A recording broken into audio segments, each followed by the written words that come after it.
Australia से हार के बाद सूर्या ने लिया सबसे बड़ा फैसला। ऑस्ट्रेलिया के दुश्मन खिलाड़ी को की टीम में शामिल 3 खिलाड़ियों पर गिरी गाज खत्म हुआ।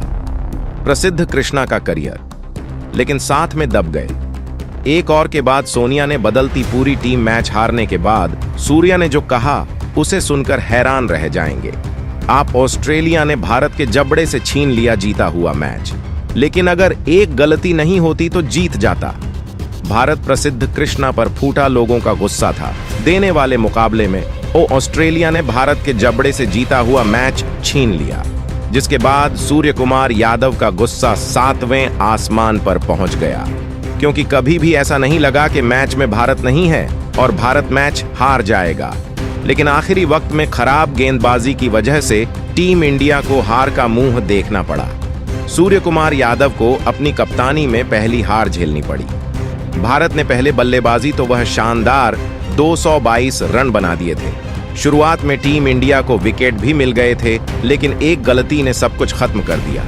उस गलती पर बात करेंगे, लेकिन पहले यह जान लीजिए कि चौथे मैच में किन खिलाड़ियों को बाहर करने की पूरी तैयारी सूर्या ने कर ली है। पहले मैच से ही देखने को मिला है कि टीम इंडिया ने बल्लेबाजी में जबरदस्त प्रदर्शन किया है, लेकिन गेंदबाजी भारत के लिए कमजोर कड़ी के तौर पर खुल साहब आई। पहले मुकाबले से ही भारत के लिए यह सबसे बड़ी कमजोरी थी, लेकिन इसके बावजूद सूर्य कुमार यादव ने कुछ खिलाड़ियों पर भरोसा किया, उन्हें पूरा मौका दिया ताकि वह अपने आप को साबित कर पाए। मगर कुछ खिलाड़ी ऐसे होते हैं जिन्हें कितने भी मौके दे दिए जाएं, लेकिन वो टीम के लिए कोई योगदान नहीं दे पाते हैं। उन्हीं खिलाड़ियों में से एक है प्रसिद्ध कृष्णा भगवान।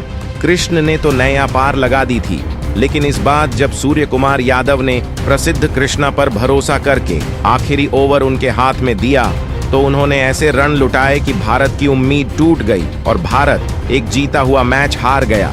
कृष्णा ने इस मुकाबले में बहुत ही घटिया गेंदबाजी की। पूरे मैच में उनकी लाइन लेंथ बिगड़ी नजर आया, जिसका नतीजा रहा कि भारत आखिरी ओवर में हार गया।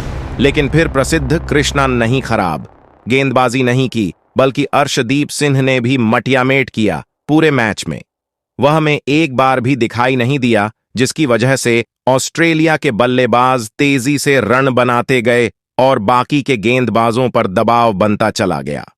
इन दोनों गेंदबाजों को रवि बिश्नोई से सीखना चाहिए।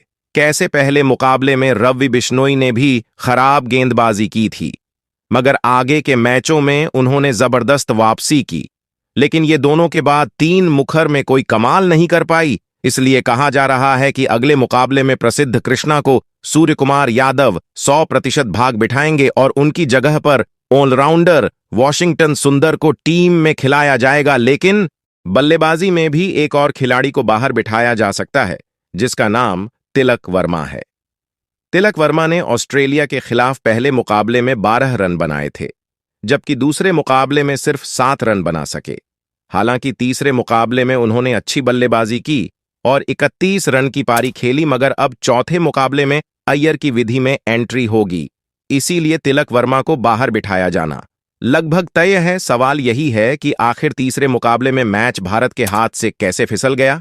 तो आपको बता दें कि मैच के दौरान ही एक कैच कप्तान सूर्य कुमार यादव के हाथों से ही चूक गया था। हालांकि वह मुश्किल कैच था, लेकिन अगर किसी भी सूरत में वह सूर्य पकड़ ली थी तो एक उम्मीद यह जब सकती थी कि भारत में जीत पाएगा, लेकिन को कैच काफी मुश्किल था, इसीलिए सूर्या से छूट गया। शायद यही वजह रही कि मैच के बाद जब सूर्या से हार पर सवाल पूछा गया तो उन्होंने कहा कि सब कुछ ठीक चल रहा था, लेकिन मैक्सवेल की अभी ने सब कुछ खराब कर दिया। सूर्या की बात सही है, ग्लेन मैक्सवेल ने जिस तरह से पारी खेली, वाकई में वह अद्भुत पारी थी। कुछ इसी तरह की बल्लेबाजी वर्ल्ड कप में उन्होंने अफगानिस्तान के खिलाफ ही थी और दोहरा शतक जड़ा था। मतलब तीसरे मुकाबले में दिन ग्लेन मैक्सवेल का था और इसीलिए भारत को हार का मुंह देखना पड़ा। लेकिन दोस्तों, आपका क्या मानना है? क्या तिलक वर्मा की जगह पर अय्यर को खिलाना ठीक होगा या पर तिलक वर्मा को ही मौका मिलना चाहिए? कमेंट में बताएं। और क्या प्रसिद्ध कृष्णा को चौथे मुकाबले में खिलाना चाहिए या बाहर कर देना चाहिए?